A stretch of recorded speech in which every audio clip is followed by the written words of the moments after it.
자, 어제 국회에서 조작기소 국정조사가 열렸습니다. 그 내용을 들여다보면 진짜 검찰의 추악함, 포악함이 만천하에 다 드러날 텐데 보도량이 놀라울 정도로 적어요. 혹시 이번에 어제 이거 국정조사하고 증인으로 출석하셨으니까 네. 대한민국 언론 혹시 보셨어요? 놀라울 정도로 보도량이 없어요. 네, 일단 어제 제가 참고인으로 나가서 저도 좀 떠들었기 때문에 네. 제가 어떻게 보도가 됐는지 너무 궁금해서 그럴 수 그렇겠네. 있지. 아까 눈 뜨자마자 바로 검색을 해봤는데 기사 네. 4개인가 3개인가? 없어. 네, 그게 전부였습니다. 진짜 유튜브 아니면 없어요. 진짜, 진짜 그렇더라고요. 네. 왜 그렇지? 그래서 기사로는 공부도 못해. 아, 내용이 없으니까 내용이 나오는 없어. 게. 너무 놀라울 정도야. 근데 어제 국회에서 나온 내용만 봐도 엄청난 일들이 많았거든요. 네. 그래서 저희가 한번 다뤄보도록 하겠습니다. 먼저 윤석열 명예훼손 사건에 대한 이야기 지금부터 해보겠습니다. 이 하나만 다뤄도 어마어마해 진짜 검사들. 와, 한 행동들이 한 지시. 진짜 엄청나다. 네. 이거. 예. 2022년 대선은 대장동 대선이었잖아. 이거를 뭐 부정할 사람은 없습니다. 네. 그래서 뉴스타파는 대선 직전에 대장동 관련 검증 보도를 합니다. 대장동 일당의 초기 자금을 마련할 수 있게 해준 부산저축은행 부실 대출 사건을 당시 검사 윤석열이 덮어줬을 가능성에 대해서 보도를 한 거예요. 네. 윤석열이 대통령 후보니까 그리고 대장동 대선이니까 너무나 당연한 보도를 한 겁니다. 그런데 이것으로 윤석열의 검찰이 나서서 허위 사실에 의한 윤석열 명예훼손이라고 하면서 기소해서 지금도 재판을 받고 있습니다. 아, 기자분들을 기소해서. 그렇습니다. 그런데 이게 2022년 얘기잖아요. 네. 지금 2026년이고 지금 와서 보면 다시 당신 뉴스타파 보도는 사실에 부합해. 심지어. 자, 그러면 그 사실에 부합하다는 것을 일단 여러분께 보여드리고 어떻게 포괄적인 수사를 했는지 뒤에 보여드리겠습니다. 네, 아, 좋아요. 깔끔하죠? 네, 네. 당시 부산 2021년 부산저축은행 부실 대출 사건의 담당 검사는 윤석열이 맞습니다. 김승원 의원님실에서 마련한 자료를 좀 활용할게요. 네네. 네. 자, 서울중앙지검 검사 윤석열 공소장 보여주세요. 자, 맞지? 예. 공소장. 검사 윤석열은 아래와 같이 공소 제기한다. 맞지? 네. 됐죠. 자, 대장동 초기 사업자 이름이 이강길입니다. 이강길. 이강길. 그리고 부산저축은행 브로커가 조우형이야. 네. 조우형. 조우형. 근데 이 이강길은 조우형에게 10억을 찔러줘. 그런 다음에 야 부실하게 좀 대출 좀 받아줘. 아, 돈이 필요하니까. 돈이 이강길은. 필요하니까. 네. 왜냐면 초기 사업자니까 예. 돈이 필요하니까. 그렇게 해서 불법 대출 알선을 받아요. 조우영한테. 자, 그러면은 그럼 이강길, 조우영 다 범죄자잖아. 네. 맞지? 예. 이거 검찰에서 제대로 수사했으면 오늘날의 대장동 사건은 존재하지 않습니다. 애초에. 맞죠? 네. 근데 실제로 2021년 4월 초만 해도 당시 검사 윤석열은 야 이거 문제가 있다고 판단한 거야. 그래서 브로커 조우영을 출국 금지를 시켜버립니다. 자료 좀 띄워주세요. 자, 2011년 4월 출국 금지 요청 조우형 중수 이과장 윤석열. 4월 19일에. 깔끔하지? 네. 이런 식으로 이제 수사 진행됐으면 문제가 될 게 없어요. 11년 4월. 그런데 여기서 이제 변수가 나타납니다. 법조 출입 기자 김만배, 여기서 김만배 이름이 나와요. 김만배가요 검사들 많이 알고 있을 거 아니야. 네, 법조 출입이니까. 그리고 검사 출신 변호사도 많이 알 거 아니야. 네. 김만배가 이 브로커 조우영에게 담당 검사 윤석열의 최측근 변호사 특검 같이 했던 사람 박영수 변호사를 소개를 딱 해줘 버립니다. 뭔지 알겠지? 조우영한테 박영수를. 김만배가 예. 요거는 제 얘기가 아니고요. 조우영이 시간이 한참 지나서 훗날 검찰에서 이렇게 다 진술을 했어요. 소개해 주세요. 조우영 참고인 진술조서. 제가 2011년 4월 5월경 대검 중수부에 3번 정도 출석해서 조사를 받았습니다. 2번 출석하기 전에는 박영수 변호사를 만나 상담하면서 수사 협조하는 걸로 결정했고 박영수 변호사를 통해 검찰 측에 수사에 협조하겠다는 뜻을 전달했습니다. 김만배가 저에게 박영수 변호사를 소개시켜줬습니다. 맞지? 이것도 확인됐지? 네. 자, 조우영은 윤석열 최측근 박영수 변호사를 선임하고 나서 수사가 딱 무마 무마가 돼버리는 거야. 대장동 초기 사업자 이강길 씨가 2026년 3월에 법정에 나와서 관련 증언을 합니다. 서로 입을 맞춘다거나 그런 정도 하다 보니까 조우영 입에서 차 한잔 마시고 다행히 다 무마하고 그냥 왔다. 그러니까 다음 조사는 없을 거다. 걱정하지 마라. 그랬었고 그걸 재확인을 내가 남욱과 정영학한테 또다시 했다. 그랬더니 박영수 변호사를 산 덕에 잘 됐다는 정도만 저는 전해 들었습니다. 네. 자, 조우영의 사촌형 이철수 씨도 같은 내용의 증언을 했습니다. 첫 번째 조사받고 난 다음에 패닉 상태로 전화가 왔고 두 번째 조사를 받고 난 다음에는 너무나 다른 분위기로 커피만 마시고 그냥 나왔다고. 박영수 변호사를 해가지고 조사를 받는데 안 물어보더라 이러는 거야. 조우영이 커피를 마셨네 안 마셨네가 중요한 것이 아니라 그때 당시 윤석열 검사가 조우영 조사의 편리를 봐주었다는 것이 가장 큰 중요 포인트다. 됐죠. 이 내용을 뉴스타파가 보도한 거야. 그 당시에 뭐가 문제야? 문제 없지. 네. 그 윤석열이가 수사 무마한 게 문제지. 그렇죠. 김승원 의원님 나와주세요. 네. 정리 좀 부탁드립니다. 그래서 그때 당시 그 부산저축은행에 대한 총체적인 수사가 이루어졌고 당연히 대장동 사업건도 두 번째 대출 규모이기 때문에 수사가 들어갈 줄 알았는데 아까 조우영 그 얘기 보듯이 처음 조사 받으러 갔을 때는 패닉 상태에 빠질 정도로 세게 조사를 받은 거예요. 네. 이게 이제 맛이 가갖고 이거 어떡하냐 했는데 박영수를 선임하고 가서 커피 한 잔 가볍게 마시고 오면 된다라고 해서 갔더니만 그때는 진짜 부드럽게 조사가 이루어졌고 네. 그 다음부터는 안 부르더라. 와. 그래서 조우영도 살고 이강길 씨도 살고. 그래서 실제로 기소가 안 됐습니다. 안 됐습니다. 실제로. 안 이 대목은 됐고 진짜 공교롭게 제가 증언할 부분이 좀 있는데 있어. 김승원은 우리 집 와봤잖아요. 네. 네? 그 동네에 양지 조우영도 타운하우스. 살았고 부산저축은행 회장인 박연호 씨도 거기 살았어요. 그 박연호 씨의 부인이 조우영하고 인척 관계예요. 부산저축은행 회장인 네. 박연호 씨의 부인이 조우영 씨하고 인척 관계라고. 둘이 친척 사촌 누나라고 불렀어. 박연호 씨. 저는 그 사람들을 저기 2006년부터 알고 지냈었어요. 우리 동네 사람이니까. 아, 알고 지냈어요? 내가 잘 아는 사람들이에요. 오. 희한하게 그렇게 됐어. 오. 그래서 얘가 이 말씀을 왜 드리냐면 어느 날 조우영 씨가 저한테 와가지고 박영수 변호사를 아냐는 거야. 오. 아니 그래서 내가 박영수 변호사를 또 알았거든. 그 중수부장 했던 박영수 말하는 거냐. 그러니까 그렇대. 오. 박영수를 네가 어떻게 알고 물어보는 거냐 그랬더니 오. 골치 아픈 사건이 있어서 사람들이 박영수 변호사를 추천을 하는데 선임하라고. 오, 대박. 수임료를 너무 많이 달라고 그래서 오. 그만한 가치가 있는 사람인지 나한테 검증을 받고 싶어서 온 아하. 거야. 오. 수임료를 1억 이상 달라고 하니까 어. 그런 사람한테는 그렇게 해서 하는 게 효과가 있습니까? 어. 사기당할 수도 있는 거잖아요. 네, 그러니까 네. 내가 변호사니까 와서 물어봤던 거예요. 그래서 제가 무슨 사건인데 그러냐? 그랬더니 중수부 사건이래. 그러면 그 상황에서라면 박영수를 추천하는 게 그 업계에서는 자연스러울 거다. 근데 결과에 대해서는 장담을 못하지만 그 사람들이 통상 그렇게 요구한다. 걔들의 생태계에서. 오. 그렇게 얘기한 적이 있었거든. 와. 그러면서 얼마 있다가 이제 내 동네에서 봤을 거 아니야 또. 그래서 괜찮아? 그랬더니 아, 잘 됐어요? 이렇게 하는 거야. 오. 그때 얘기해 주셔 조우영 씨가. 공범이네? 도와줬네. 공범이네? 아니 내가 근데 그런 일이 있어서 와. 아니 그럼 그게 2011년도네요. 그때 일이야. 그 2011 년이야. 그러고서 잊고 살았는데 저 일이 터질 때 초반에 네. 조우영이 등장할 때 내가 머릿속으로 저 변호사가 박영수였나 그러면 그걸 봤더니 박영수인 거야. 와, 대박 사건이야. 진짜 황당했어요. 좀 아다리가 맞나?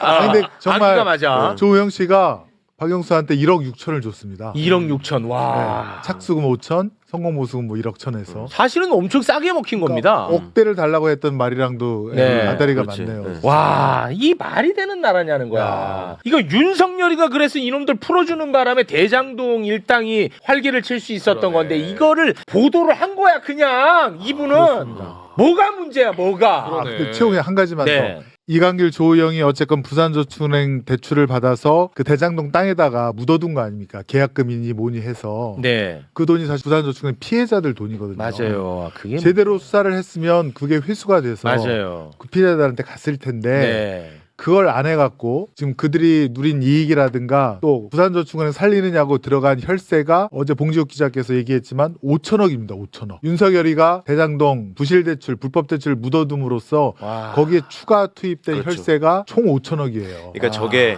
정말 어마어마한 나쁜 짓을 한 그 겁니다. 조우영이 대장동 말하자면 그 천화동인의 주주냐 아니냐 이것도 쟁점이잖아요. 육호. 네, 예, 육호. 6호에 네. 그것도 저는 확실하다고 생각하는 게 우리 동네 그 개발업자가 조우영이었거든. 그래서 거기 살았던 화이트하우스 거거든요. 거기. 예. 네. 근데 그거 하고서 그 다음에 이제 무슨 프로젝트 하냐 너네 그랬더니 대장동을 할 거라고 그랬었어요 나한테. 그래서 무슨 돈으로 하냐고 그랬더니 아니 부산저축은행 자금 있으니까 그걸로 저희는 하면 돼요 이러는 거였어. 와. 근데 대장동이라는 이름을 내가 그때 처음 들어본 거예요. 그래서 대장동이 어디냐? 그때 성남에 있대 대장동이. 성남에 대장동이라는 데가 있으면 그럼 뭐 소장동도 있냐? 내가 그렇게 물어본 기억이 있거든. 그랬더니 기억이 있나 보네.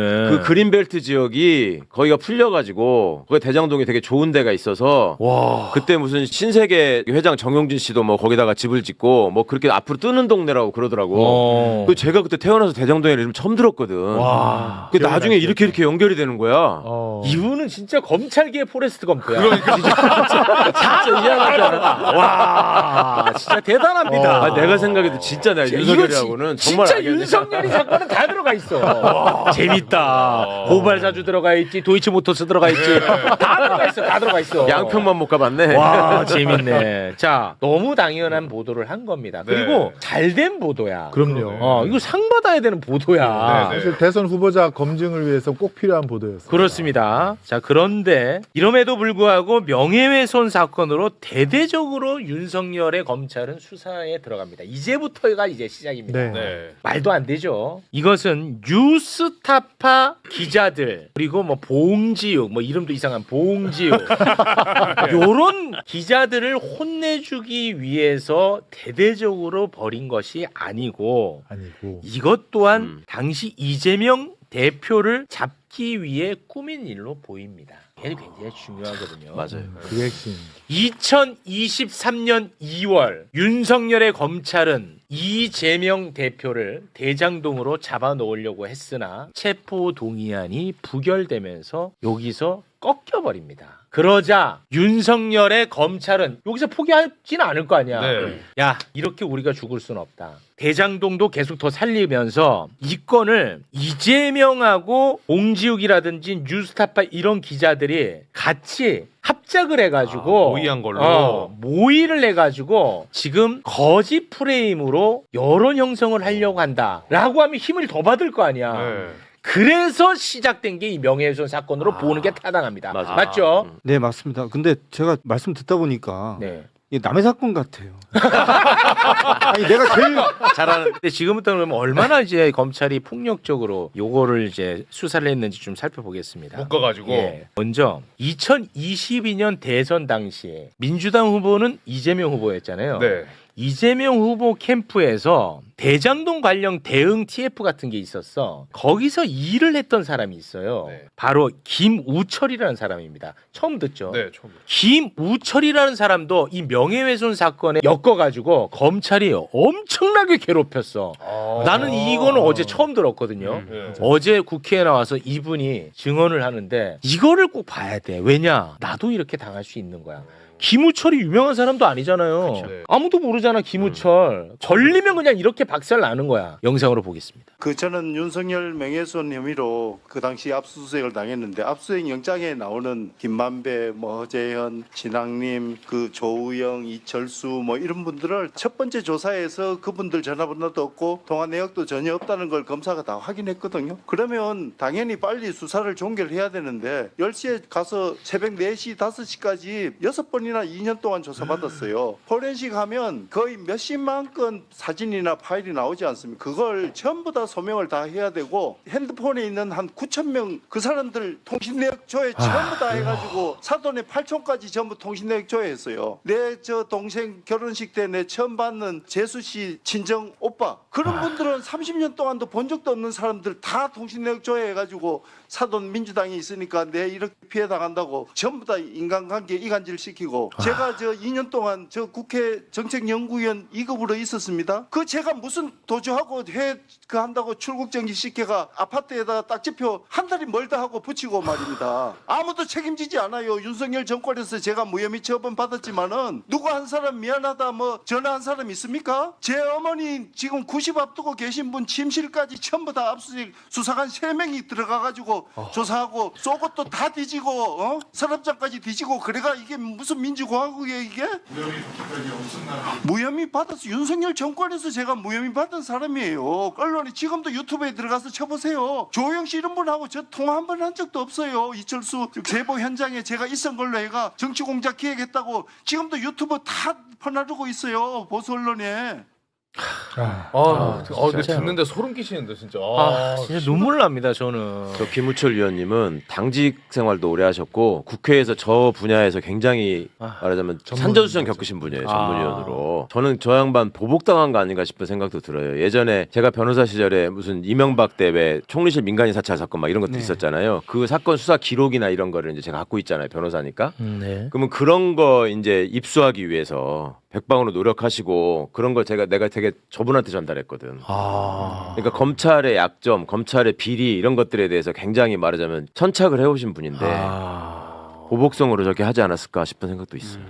아마 저도 이제 저분을 알고 지낸 20년이 넘었는데 저분이 사실은 민주당 내에서 굉장히 중요한 그럼. 국회의원 한 번도 해보신 적이 없고 당직자로만 일을 하셨지만 민주당과 관련된 주요한 사건 때마다 자료를 정리하고 뭔가 분석을 하고 이런 걸로는 아마 민주당에서 봐봐, 탈주형을 원탑이야. 부려하는 분일 제 거예요. 말이 맞잖아요. 그래서 그동안 검찰하고 특히나 부딪힐 일이 굉장히 많았었고 아마 이분과 관련된 작은 단서라도 있다는 걸 확인한 뒤에 검찰이 매우 아마 흥분하고 좋아했을 걸로 그렇죠. 저는 추정이 되고 드디어 잡을 수 있다. 네, 드디어 잡을 수 있다. 왜냐하면 지난 20몇 년 동안 민주당에서 굉장히 중요한 역할을 했는데도 불구하고 설득 하나 못 건드렸던 분이었거든요. 그래요. 근데 이제 저런 일을 당하신 거죠. 저는 와 이거 어제 그 자리 아니었으면 또 아예 모르고 그냥. 맞아요. 맞아요. 네. 그러니까 그 김우철 어떻게 보면 이제 전문위원에게 검사들이 이재명, 송영길과의 연결고리를 찾으려고 그렇지. 그렇게 이것저것 다 두시고 또 수사할 때도 계속 이재명, 송영길 불어라. 다 연결된 거 아니냐 이런 식으로 압박을 가하고 있고요. 그러니까 2년 동안 풀어주질 않은 거죠. 네. 계속 출국 금지 시켜놓고. 저분처럼 봉지욱 기자, 한상진 기자도 어떻게 당했는지 어제 국회에 나와서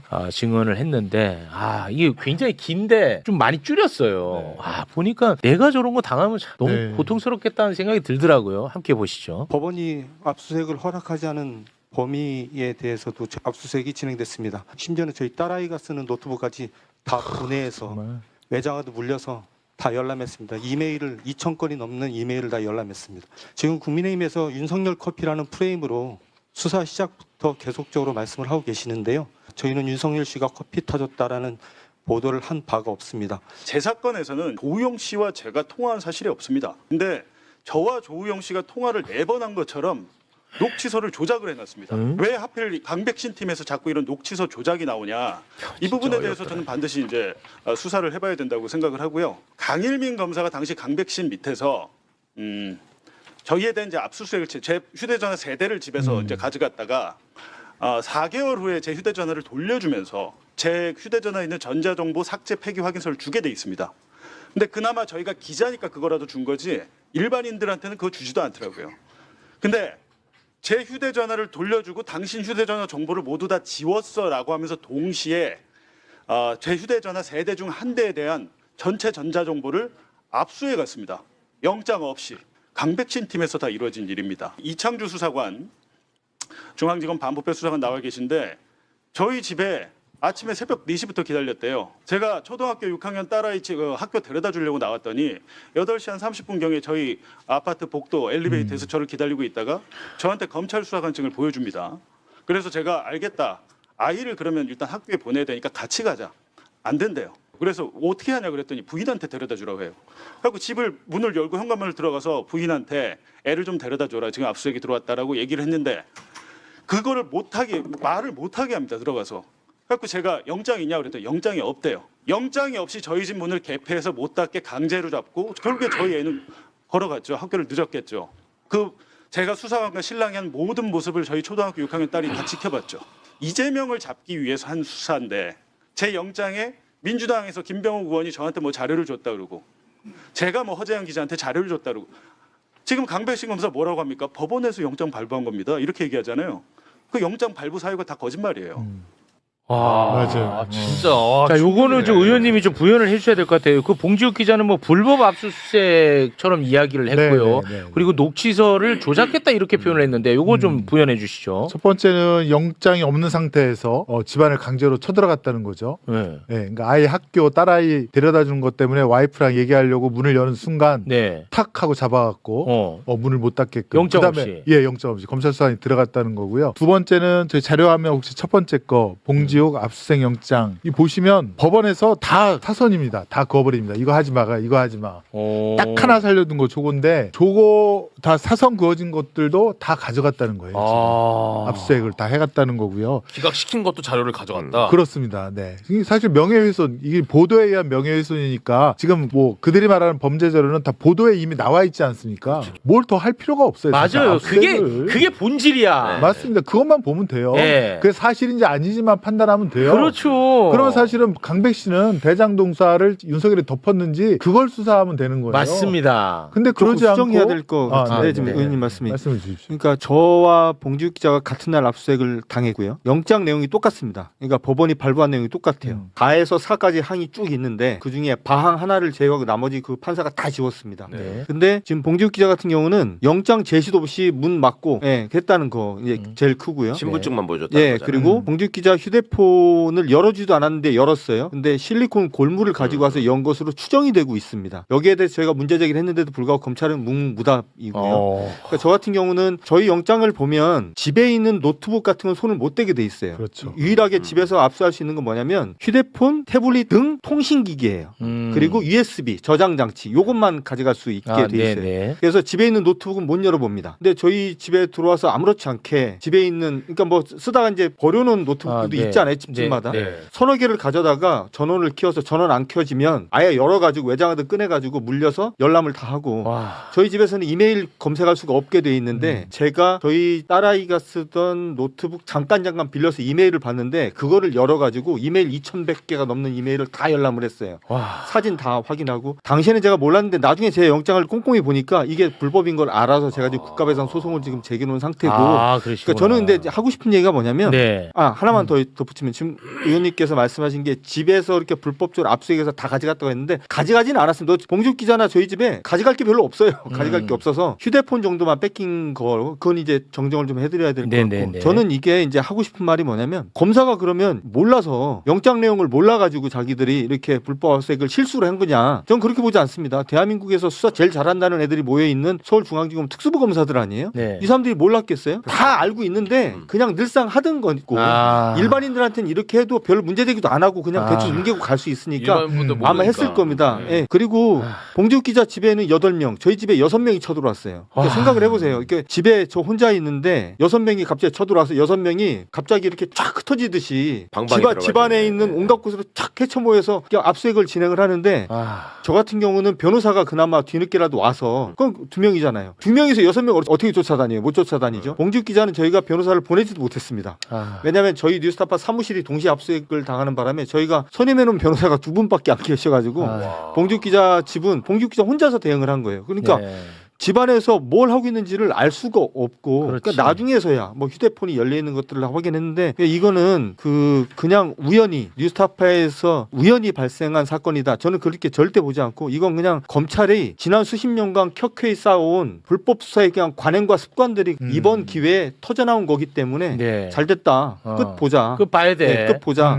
뭐 그런 말씀 드리고 싶어요. 의원님 하나만 지금 빠진 게 봉지욱 기자 중요한 얘기했어요. 휴대폰 3개를 가져갔다가 돌려주면서 한 개는 영장도 없이 지네들이 그 기록을 또 다 저기다가 서버에다 심었다. 이게 그 예전에 한 번씩 나왔다가 그냥 술면이 사라지는 디넷이에요. 디넷, 캐비넷. 그러니까 압수수색 영장으로 전자 기록물을 볼 때는 그 필요한 부분만 한정해서 봐야 되고 그래서 피의자가 입회를 해가지고 이거는 그래 상관없는 거니까 하지마 하면서 필요한 것만 가져가게 해야 되는 겁니다. 근데 이것들이 그거를 전체를 통째로 지네 서버에다 올려버리는 거예요. 그러니까 정확히 말씀을 드리면 봉지욱 기자가 나중에 전자정보 폐기 확인서를 받았어요. 근데 한 장을 더 준 거예요. 보니까 폐기 확인서를 봉지욱 기자에게 교부해 준 날 다시 압수된 서류를 하나 주는 거예요. 그러니까 뭔 말이냐면 휴대폰을 가져갔잖아요. 그래서 열어서 포렌식 끝났어. 그럼 남아 있는 이제 전자동물 폐기를 하죠. 폐기 확인서를 주면서 압수했다라는 서류를 줘. 무슨 말이냐면 폐기한 거를 다시 압수한 압수했다. 형태로 보이는데 와. 지금 어쨌든 검찰은 자기들은 아니다라고 지금 항변을 하고 있는 것 같은데 네네네. 그럼 이것도 한번 따져보자. 네. 수사에서 한번 따져보자. 오케이. 저는 좀 그런 알겠습니다. 입장입니다. 네. 자, 갈 길이 멀기 때문에 그리고 이거 진짜 심각합니다. 봉지욱은 조우영이랑 통화를 한 적이 없어. 없는데 네. 그렇습니다. 통화를 한 것처럼 조작을 했다. 이건 뭐 이건 심각하잖아. 자료 좀 띄워주세요. 통화 내역 그다음에 녹취록을 조작의 달인 강백신. 와. 네. 그 재창형을 실장님을 재창형으로 네. 바꾸듯이 이건 아예 봉지욱 기자의 그 목소리가 아닌데 그 통화 내역이 아닌데 봉지욱인 것처럼 해서 표지를 표지를 와. 법원에 올리고 그다음에 봉지욱이 조우영과 통화한 내역이 있음에도 뭐 이런 보도를 했다. 그래서 허위다. 이걸로 와. 압수수색 영장을 밟아서 그냥 다 미친 거 아니야 자료를 이거? 가져가고 그다음에 사실은 이게 무서운 게 이런 거 가져가면 이게 또 별건 수사에 또 시발이 됩니다. 맞아요. 송영길 대표도 그렇게 됐잖아요. 맞아요. 예. 예. 그러니까 이런 것들을 다 조작에 의해서 아. 하는데 유독 강백신에 의해서만 네. 강백신 그 팀에서만 너무 자주 습관처럼 강백신이 일어난다. 설명이 가관이에요. 저거만 나오면 속기록은 제가 만든 게 아니라 맞아요. 예. 꼭 그렇게 하고 진짜 나쁜 사람이야. 그러니까 의원이 그렇게 물어봤잖아요. 이게 4개가 속기록이 있는데 속기사가 다르다. 다 다르다. 근데 어떻게 전부 다 이거를 다 봉지욱이 봉지욱, 통화한 걸로 그렇죠. 다 헷갈릴 수가 있냐? 이거 말이 안 되지 않냐? 아, 이거 그렇죠. 이렇게 하시는데 이거 어떻게 해, 이놈? 아니 그러니까 저거는 저런 애들은 저런 거를 통해서 출세를 한다니까. 그렇죠. 그리고 지들끼리 저걸 특수수사 기법이라 그래. 그렇죠. 그리고 전수를 해. 이렇게 아. 하는 거다. 압수수색은 가서 이렇게 영장이 이건 상관 그냥 다 해. 그리고 뭐 저기 얘기하면은 그냥 다 필요하다고 해. 뭐 휴대전화 있으면 이것도 노트북도 통신이 가능하니까 그냥 통신기기라고 해. 아. 이런 식으로 가리키는 거야. 사실 이제 저 관련돼서 저도 한 말씀 드리면 미치겠어. 저건 역시 실수냐? 지금 어제 국정조사 청문회에서 강백신 씨는 나와서 마치 자기들이 사소한 실수를 했고 교정했다라는 식으로 얘기를 하는데 저게 실수일 수가 있나요? 아유. 그러니까 예를 들면 자기들이 속기록을 만들었다 쳐. 그 뭐 잘못 만들어져 있다 쳐. 그럼 그거 안 들어보고 압수수색 영장 냅니까? 그렇지 그렇죠. 않잖아요. 네. 다 들어볼 거 아닙니까? 부실 수사의 증거지 안 들었으면. 자기들은 그럼 속기록이 잘못돼 있다라는 거를 알고서도 냈다고 넉넉히 추정이 돼요. 네. 근데 그냥 뭉개고 막 그냥 한 거예요 또 저렇게. 네. 그리고 나서 저게 문제가 되면 속기는 내가 안 했다고 얘기를 하는데 그러면 속기사를 검사시키든지 그죠? 검사들이 늘상 그러잖아요. 자기들이 인권의 수호자이기 때문에 경찰이 하는 수사 뭐 하는 수사 자기들이 다 통제해야 되고 그래야지 인권이 수호가 된다고 얘기를 하잖아요. 맞습니다. 근데 이럴 때 이런 일이 벌어졌을 때는 늘상 하는 말이 뭐냐면 자기들이 안 했어. 이건 단순한 실수야. 그럼 그럴 거면 속기사들 데려다가 검사 주고 자기가 속기하든가 그럼. 맞습니다. 그렇게 해야 된다고 저는 봅니다. 제가 근데 굉장히 원론적인 질문 하나 우리 법조인 분 계시니까 여쭤볼게요. 이게 살인 사건이 아니고 명예훼손 사건이에요. 네. 뉴스타파는 영상 하나야. 그것만 보면 되잖아. 아니 명예훼손 사건을 이렇게까지 대대적으로 투입해가지고 막 압수수색하고 뭐 이거 자체가 너무 이런 경우가 있어요? 이런 경우는 거의 없고요. 지들이 생각할 때 이게 시체말로 자기들끼리 용어로 지들끼리 돈 되는 사건. 그러니까 이거 했을 때 위에서 알아주고 출세하는 데 도움이 되는 사건에만 합니다. 근데 이거를 일종의 뭐냐면 이렇게 무력 시위를 통한 사전 제압 수단으로 쓰는 거예요. 네. 상관없는 거를 압수수색 영장은 대충 넣어도 법원이 발부해 준다는 걸 다 알고 있기 때문에 이런 것도 쟤네들 전수되는 수법이에요. 그렇게 압수수색 영장을 발부받아서 압수수색을 했다 그러면 별거 아닌 것도 일반인들이 볼 때는 맞아요. 한상진 기자가 그냥 기자인 줄 알았더니 나쁜 사람이었구나. 맞아요. 이런 인식을 심어주고 네. 그 다음에 압수수색을 하게 되면 그걸 가지고 또 기사를 막 또 만들어낼 맞아요. 수 있습니다. 예. 예. 그렇게 해가지고 사전에 사람을 그냥 이상한 사람 만들어버리는 수법으로 지들이 타겟팅한 거에 대해서는 늘 해왔던 수법이죠. 요 점은 꼭 말씀드리고 싶은데요. 이게 지금 2022년 3월 보도거든요. 대선 관련해서 맞습니다. 후보자 검증을 위한 보도인데 이 수사가 2023년 9월에 시작되는 거니까 맞아요. 1년 6개월에 1년 6개월로. 제가 이게 진행되는 걸 보고 이거 한참 지났는데 이걸 왜 하지? 그래서 처음에는 대장동 건이 사실 윤석열이 수사 덮은 거 아닙니까? 네. 윤석열이 그때 특수직무유기라고 해서 징역 1년 이상 되는 그런 죄를 저지른 거거든요. 중죄죠, 중죄. 예, 그래서 이거를 덮으려고 하나라고 저는 처음에 생각을 했어요. 네네. 근데 나중에 보니까 9월 14일 그 한상윤 봉지욱 기자 압수수색하고 18일 날 우리 이재명 당대표에 대한 체포 동의안을 제출한 거예요. 영장을 지금 청구한 거예요. 그래서 아 이게 이재명 대표가 목적이었구나. 그래서 그걸 역산해서 돌려보니까 8월 28일 날 검찰에서 대북 송금 사건 수사를 빌미로 이재명 대표를 나오라고 합니다. 수사받으라고. 8월에. 아까 최호 앵커께서 말한 그 2월 달에 대장동 건으로 실패했잖아. 한 거 실패하니까 네. 대북 송금으로 이번 나와라. 그렇죠. 그러면서 이 9월 2일부터 조선일보가 이 대장동 건을 보도하면서 바로 대통령실에서 이게 뭐죠? 대선 공작 게이트라는 표현을 쓰면서 맞아. 딱 하명을 하고 9월 7일 날 강백신 검찰 수사팀이 꾸려지고 그다음에 바로 이 기자님들에 대한 압수수색 들어가고 그다음에 우리 이재명 대표에 대한 영장 청구되고 이재명을 잡기 위한 그런 수순이었구나. 빌드업으로 보인다는 겁니다. 예. 그러니까 저는 이제 이 사건 저희 사건 관련돼서 제일 안 잊혀지는 장면 중에 하나가 2023년 9월 1일 이 사건이 이제 공개적으로 시작이 되는데요. 근데 그날이 금요일입니다. 9월 4일 월요일 날 아침에 눈을 떠서 조선일보 일면을 딱 봤는데 거기에 공작 이제 허위 보도 저기 대선 공작 게이트. 대선 공작 게이트를 하나의 그 기사만 보면 앞으로 한 1년 동안 진행되는 검찰 수사에 청사진이 그려져 있는 기사였어요. 제가 이 기사를 딱 보고 난 다음에 우리 사건이 어디로 가겠구나라는 걸 제가 알게 됐었던 그 장면이 기억이 나고 두 번째는 조선일보. 저희가 2024년 7월 8일 날 기소가 됐고 며칠 있다가 이제 공소장을 받았는데 제가 이제 워낙 큰 사건이 시작이 됐으니까 저희 직원들 모여서 이제 공소장 같이 막 볼 거 아니에요. 네. 제가 공소장을 보다가 제 옆에 있는 후배한테 제일 첫 번째 했었던 말이 전 지금도 기억나요. 야 우리 얘기는 어딨어 이 얘기. 공소장을 읽는데 아무리 읽어도 뉴스타파 얘기가 없어요. 처음에 시작할 때부터 그냥 이재명. 그 주로 보면 처음에 시작할 때 두 번째 장인가 세 번째 장부터 이재명의 공산당 프레임부터 나오기 시작해요. 공소장에. 네, 그러면서 중간중간에 뭐 어떻게 되냐면 아무 증거가 없는데 그 이재명 그리고 민주당과 뉴스타파가 작당 모의한 뭐 이런 식의 그림이 쭉 그려져 있으면서 거기에 이래 보인다 저래 보인다라고 계속 구성이 돼 있어요. 추측. 그러다가 한참 한 30페이지 가까이 넘어가니까 드디어 뉴스타파 얘기가 나와. 그래서 이제 제가 그랬어요. 야 우리 얘기 나온다 이제.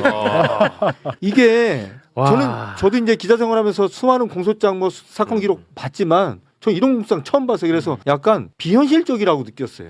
그래서 제가 이제 어제도 청문회에서 사실 하루 종일 진행되는 청문회에 좀 지루하잖아요. 그래서 뒤에 앉아서 참고인석에 앉아서 한참 이것저것 생각을 하다가 그런 생각이 갑자기 떠올라서 제가 이제 그 발언 기회가 생겨서 김성현 의원께서 발언 기회를 주셔서 제가 그런 말을 했는데 생각해 보니까 과거 군사 독재 정권들은 군사 정권들은 자기가 도움을 받겠다, 자기가 공격당하지 않겠다라는 목적으로 언론을 탄압했어요, 그죠? 자기를 위해서 언론을 직접적으로 탄압을 합니다. 근데 가만 생각을 해보니까 윤석열이는 자기 정적을 제거하기 위해서 언론 탄압을 수단으로 쓴 거예요.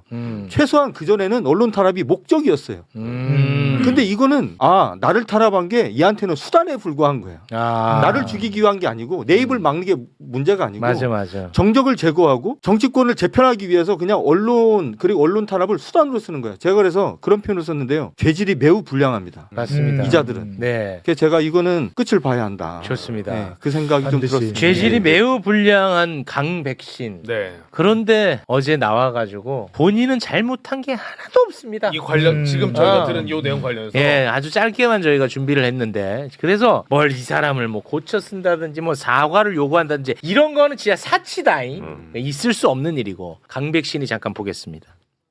윤석열의 심기 경호를 위해서 검찰 조직이 흥신소로 전락했어. 윤석열의 하청업체로 전락한 겁니다. 왜 이런 수사를 했습니까? 전혀 그렇지 않습니다. 증인의 영달을 위해서 저는 대통령의 심기 경호를 위해서 충실하게 하였을 검찰 조직을 상납한 겁니다. 윤석열 이거 창피하지 않아요? 부끄럽거나 창피한 일 한 적 전혀 없습니다. 부끄러움을 알면 이런 줄 안 했겠죠. 부끄러움을 아시기 바랍니다. 소리 안 지르네. 알만한 사람한테 얘기를 해야지. 저 어떻게 하면 저렇게 될 수 있을까가 진짜 그러니까 내가 이렇게 해도 나는 뒷배가 든든하다라는 자신감이 있어야지 저게 일부나마 이해가 되실 거예요. 그렇죠. 보통 사람 같으면 저럴 수가 없잖아요. 그렇죠. 아니 쫄리죠. 눈앞에서 봉주욱이 서 있는데 봉주욱 기자 조우영도 있는데 그렇지. 통화 안 했다고 그러는데 녹취록이 나왔는데 나오지. 카메라에 지금 중계되고 있지. 보통 사람 같으면 이럴 일이야. 그리고 왜 내가 저럴까? 죽이려고 했던 사람이 대통령 됐지. 그렇지. 윤석열이가 감옥에 갔는데도 왜 저러냐 이렇게 많이 말씀하시는데 강백신이가 저기서 무슨 생각을 할까? 제가 추정하기에는 거기 앉아있는 국힘 의원들이 보이는 거예요, 눈에. 네. 내 다음 자리는 저기야. 그럴 수도 있고. 아니 뭐 유상범이네 곽규택이네 뭐 권성동이네 옛날에 검사 시절에 뭐 했는지 다 알아 걔들이. 주진우가 뭐 했는지 알아. 한동훈이가 뭐 했는지 알아. 내 다음 자리는 족이야. 당신들 지금은 이러지만 나중에 봅시다. 뭐 이런 생각이 있는 거고. 기왕 여기까지 온 김에 이제 나는 파이팅으로 가야겠다. 그렇지. 여기서 물러나는 순간 나는 저 자리로 가는 길만 늦어질 뿐이야. 이 생각이 더 앞서는 거고. 그 다음에 검찰개혁 한다고 뭐 어쩌고 하지만 검찰개혁. 또 어찌어찌 해서 우리가 수사권 약간 남겨가지고 또 후배들이 복수해 줄 거야. 또 살아난다. 그리고 뭐 윤지당 정권이 영원히 가겠어? 좀 지나면 다시 복구하는 거야. 맞아. 이게 하나 있는 거고 그 자신감이 또 역사적 배경이 있습니다. 제가 보기에는. 그 뭐가 있냐면 제가 특검 다녀와서 이 악의 뿌리가 정말 넓고 깊다라는 얘기를 하더라라는 말씀을 드렸잖아요. 방첩사가 지금 한 짓거리가 기무사가 만든 계엄령 문건, 과거에 전두환이가 했던 쿠데타를 바탕으로 해서 지금 시나리오를 만들어 한 것 같거든요. 제가 보기에는. 그 수십 년 동안 이어내려온 얘들의 전통이 있는 거야. 네. 아까 안상진 기자가 이런 공소장 처음 봤다고 하셨는데 80년대 70년대 그런 공소장이 흔했어요. 시국 사건에서. 그러니까 유시민 같은 사람을 예를 들어서 간첩으로 만들어야 될 때 배우의 문익환 목사가 있다 이런 식으로 할 때 쓰던 수법이야 저게. 앞에부터 공산당 얘기 쓰고 몇십 장을 쭉 쓴 다음에 그 사람 얘기는 나중에 세상에 불만을 안고 이런 말에 현혹돼가지고 이렇게 한 거다라는 식으로 나온다고요. 그게 그대로 살아있는 거예요. 그 유전자가 지금. 이게 끔찍한 겁니다. 검찰청 없애. 알았지? 그래, 검찰청 어떻게든 없애. 없애볼게. 아니 그때 아까 한상진 기자가 당시 이재명 대표를 잡기 위해서 지금 뉴스타파하고 한상진 기자, 봉지욱 기자를 마치 이제 수단으로 쓴 것처럼. 근데 제 생각은 좀 달라요. 그때 뉴스타파는 부산저축은행 관련해 가지고 윤석열의 어떤 그 문제의 핵심에 가장 근접해서 취재했던 매체였거든요. 네. 그러니까 본인 입장에서는 어떻게든 뉴스타파로 손보고 싶었을 거예요. 그래서 수단으로만 이용했다고는 생각하지 않습니다. 네, 뭐 양수겸장으로 갔겠죠. 네. 양수겸장. 사실은 그때 이제 지역 신문 중에 뭐 박재동 화백 만화도 싫고 상당히 윤석열 정권의 비판적이었던 지역 신문의 사주에 대해서도 아주 가학적인 보복적인 수사가 또 들어와서 네. 아주 거기를 초토화시키기도 하고요. 그다음에 성남 FC 건 관련해서는 성남 지역의 중소기업들 수십 개를 다 압수수색을 해버립니다. 그래갖고 그 기업체가 완전히 멘붕이 빠지도록 아마도 수백 개의 업체라고 저는 알고 있는데 그러면서 이제 압수수색한 수사관이 가면서 뭐라고 한마디 했냐면 생각대로 아무것도 없네요 하고 가버린다. 회계 담당자는 완전히 병원에 입원할 정도로 충격을 받고 그런 일들이 윤석열 정권 하에서 비일비재했고 어쨌건 이재명 그때 당대표를 잡기 위한 목적을 갖고 수많은 피해자들을 양산한 네. 윤석열 정권 정치검찰의 이 행태는 이번에 제대로 단죄를 해야 그렇습니다. 처벌을 받아야 이게 끊어진다 네. 없어진다. 근데 지금 이 특위에서 검찰의 이 포갑적인 민낯이 드러나는 과정인데 언론은 일단 첫째 쓰지 않습니다. 근데 가끔 쓰는 곳이 있습니다. 쓰는데 어떻게 쓰냐? 특위위원들의 포갑적인 모습을 써요. 이거는 미친 나라인 것 같아요. 저는 솔직히. 아니 진짜 좀 미칠 것 같아요. 공범이기 때문에 그렇죠. 예전에 검찰이 수사하고 하는 거 신나게 중계방송 했잖아. 같은 편 돼가지고. 그러니까 지 얼굴에 침 뱉는다는 생각도 있을 거예요. 이거를 지금 드러나고 있는 사실을 보도하면 사람들이 옛날 기사를 찾아가지고 야 니네 옛날에는 왜 이렇게 했어라고 하는 것도 두렵겠지. 기록이 다 남아있어. 그 당시에 뉴스타파 막 압수수색 들어가고 할 땐 보도 많이 났었죠. 그때는 뭐 보도가 어마어마하게 났었죠. 왜냐하면 범죄자들이니까. 저는 압수수색 당일날 뭐 저희가 만든 영화에도 찍혀 있지만 압수수색을 당하면서 압수수색을 당하고 있는 저희 집 TV로 YTN에서 저희 집 압수수색되고 있는 생중계가 되고 있는 걸 보는데 진짜 기분이 묘하더라고요. 와, 그랬어요. 너무 재밌었어요. 아이 뭘 재밌어. 네, 알겠습니다. 그러니까 그때는 딱 보면은 뉴스타파가 이재명을 대통령으로 만들기 위해서 네. 공작을 하는 공작기관으로 보도를 하죠. 맞아요. 공작기관 완전히. 네. 한 건 잡았어. 자, 더 이야기를 나눠야 됩니다만 시간 관계상